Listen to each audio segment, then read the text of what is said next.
One morning, Duncan was bringing a slate train down from the quarry on the Skarloey Railway. He was not having a good day. A medical emergency at Lakeside Station had delayed his morning passenger run. In turn, this had made him late picking up the trucks from the slate quarry. Although Duncan didn't know it, the trucks were about to make his morning worse.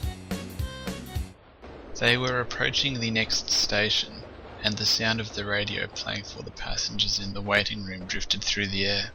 That was Life in the Fast Lane by the Eagles. The time is 9:02 here on Sodor and Man FM, and now we have Old Time Rock and Roll by Bob Seger and the Silver Bullet Band coming up for you. As the music played, one of the trucks got an idea.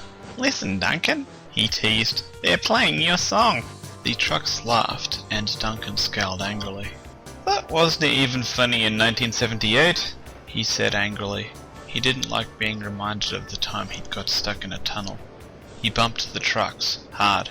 They didn't like that at all, and began whispering amongst themselves. Just before Krosny Station, there is a long downhill run. It's a favourite spot for the trucks to try and trick engines, and Duncan knew this. However, he was in such a bad mood that he wasn't really paying attention. "On! On!" called the trucks, and they pushed forwards. Caught off guard, Duncan found himself picking up speed as he careened down the hill. His driver applied the brakes, and Duncan struggled to get his train under control. As he reached the bottom of the hill, Duncan found himself slowing down. "There we go," Duncan said to himself. But it was too late. A sharp curve lay ahead, and Duncan was still going too fast. He flew off the tracks, smashing through a fence before coming to a rest with his wheels in the grass. As he sat there, Duncan could hear the trucks laughing behind him. Rusty soon arrived with the breakdown train. As the workmen began putting Duncan and his trucks back on the track, Peter Sam stopped just short of the bridge with his passenger train. He was running early, having had a good run. "Are you all right, Duncan?" Peter Sam asked. "I should be fine," Duncan replied. "We'll have to work quickly," Duncan's driver said. "We can't keep Peter Sam's passengers waiting." An annoyed look crossed Duncan's face. "We wouldn't have been in the way if he hadn't been running early like that, him and that special funnel of his," Duncan said to himself. To be honest, Duncan had always been a little bit jealous of Peter Sam's special funnel. A short while later, Duncan had completed his run after being derailed. His driver backed him into the shed, where an engineer from the works was already waiting. Once Duncan's fire had been dumped, the engineer began inspecting him for any damage. "I'm all right," Duncan said. "There's no need to fuss." Having the trucks get the better of him was bad enough, and he didn't like to be coddled. "Calm down, Duncan," Duke said from a couple of tracks over. "They only want to make sure you're all right." Duncan rolled his eyes, but said nothing. Peter Sam arrived a few minutes later, having finished his passenger run. He glanced over as he stopped between the other two engines. "I heard what the trucks said to you about that song," Peter Sam said sympathetically. "You know, they still try to tease me about that time I had to use a drain pipe for a funnel. I generally just ignore them." "Aye, but that turned out all right for ye, didn't it? You got that fancy funnel of yours. All I got was embarrassed. I mean, you didn't even have to work hard now you've got that thing. You just stroll on by." Peter Sam gasped, shocked. "Come on, Peter Sam. You'd better have a drink before your next train," Peter Sam's driver said diplomatically. Peter Sam chuffed off without a word, and Duke shot a stern look at Duncan. "There was absolutely no call for that, Duncan. None at all. He's always been a hard worker, even back in the days when he was called Stuart. He's only worked harder since he got that diesel ejector. You could learn a thing or two from him." Duncan didn't reply. He just puffed off to collect his coaches. A short while later, Duncan was heading along the line with his passenger train. It was heavily loaded, with both tourists and locals. As the train rounded the corner where Duncan had derailed earlier, his driver opened the regulator. "We'll have to give the hill a good run," he said. "Aye," Duncan agreed. He surged forward, charging up the hill. "Driver, my right cylinder's feeling a wee bit..." He broke off as steam erupted from his right cylinder. Suddenly, Duncan found it a struggle to pull the train.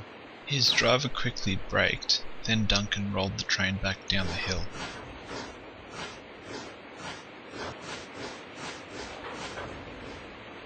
While the train's guard went to get help, Duncan's driver examined him. "Your cylinder lining's gone, Duncan," he said. "That derailment this morning must have put a hairline fracture in it." "Well, that's just great, isn't it? What do we do about the passengers?" "We'll have to send for another engine," Duncan's driver replied. After all, there wasn't much else they could do. Meanwhile, the guard from Duncan's train had reached Krasnoye station and flagged down Peter Sam, who was taking a train of supplies to the quarry. He quickly explained the situation. "So he wants my help now, does he?"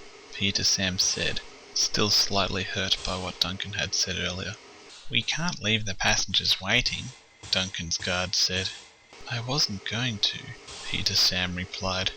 "Will you be leaving your trucks here?" asked the station master. Peter Sam glanced over at the siding, which was already half full. "It's too long for the siding," Peter Sam said, and he glanced at Duncan's guard. "You said only one of Duncan's cylinders was broken?" "That's right," replied the guard. "I can't leave the line blocked with my trucks, and we should be able to handle both trains between us," Peter Sam said. "Although it will be hard work," he added with a wry smile. With that, he chuffed off to rescue Duncan.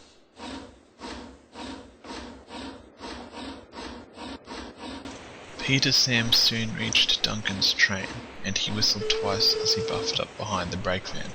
"Ready when you are, Duncan," he called. "Then let's get a move on," Duncan replied. Slowly, the two engines began moving the combined trains up the hill. Duncan tried his hardest, but most of his steam was leaking from his damaged cylinder. This meant Peter Sam was doing most of the work. The hills echoed with the sounds of the little engines, one working hard and the other trying his hardest.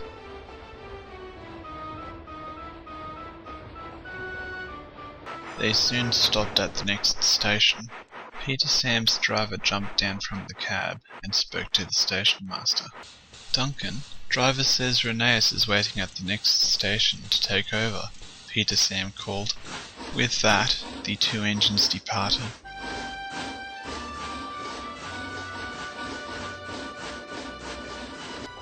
Most of the uphill sections were behind them now, and they were able to make good time.